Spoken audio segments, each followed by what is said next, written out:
హల్లెలూయా! దేవునికి స్తోత్రం. దేవుడైన యేసు ప్రభువారు ఈరోజు మనకు పరిశుద్ధ గ్రంథం నుంచి ఇస్తున్న వాగ్దానము 2 సమూయేలు గ్రంథం 7వ అధ్యాయం 22వ వచనం.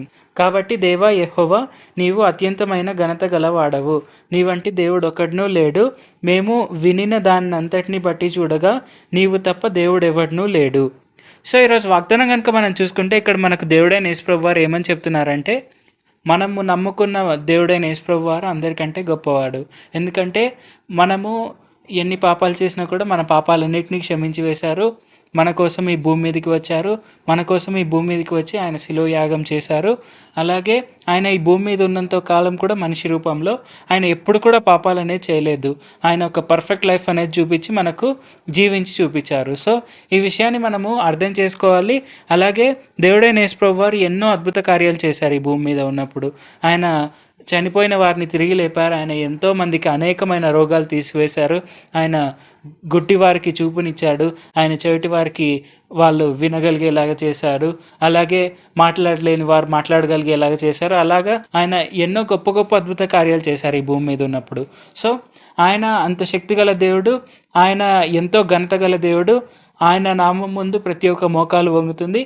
అయినా కూడా అంత గొప్ప దేవుడైన యేసు ప్రభువారు మన కోసం ఆయన ఎప్పుడు కేర్ చేస్తూనే ఉంటారు. మనం ఎప్పుడు ప్రార్థన చేసినా కూడా తప్పకుండా మన ప్రార్థనలన్నిటికీ ఆయన రెస్పాన్స్ ఇస్తారు.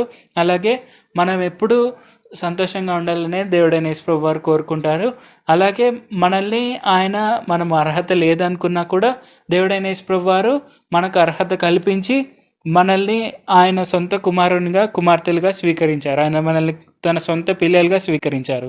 సో ఈ విషయాన్ని మనం తప్పకుండా గుర్తుపెట్టుకొని మనము ఎప్పుడు కూడా ఆయనకు కృతజ్ఞతాస్తుతులు చెల్లిస్తూ ముందుకు సాగాలి. అది మనకు చాలా చాలా ఇంపార్టెంట్. ప్రార్థన చేసుకుందాం. ప్రభువా, దేవ, సర్వాధికారి యేసయ్య, మీరు మా కోసం ఈ భూమి మీదకి వచ్చి మమ్మల్ని ఎంతగానో ఆశీర్వదిస్తున్నందుకు వందనాలు తండ్రి. మా పాపాలన్నింటినీ కొట్టివేసి మమ్మల్ని నీతిమంతులుగా తీర్చినందుకు వందనాలు తండ్రి. యేసయ్య, మీరు అంత గంతగల దేవుడైనప్పటికీ మీరు మా కోసం ఎంతగానో కేర్ చేస్తున్నారు. మేము ఎప్పుడు సంతోషంగా ఉండాలని మీరు కోరుకుంటున్నారు తండ్రి. దాన్ని బట్టి మీకే వందనాలు తండ్రి. యేసయ్య, మీరు మమ్మల్ని ఎప్పుడు ప్రొటెక్ట్ చేస్తున్న విధానాన్ని బట్టి మీకే వందనాలు తండ్రి. తప్పక మేము ఎప్పుడు మీకు కృతజ్ఞతాస్తుతులు చెల్లించే వారి వల్ల ఉండేందుకు సాయం చేయండి. మీ నామ ఘనతకే కారకులుగా ఉండేందుకు సాయం చేయండి. యేసు నామములో అడుగుచున్నాం తండ్రి. ఆమేన్. Thank you Jesus. దేవుడు మిమ్మల్ని ఆశీర్వదించును గాక.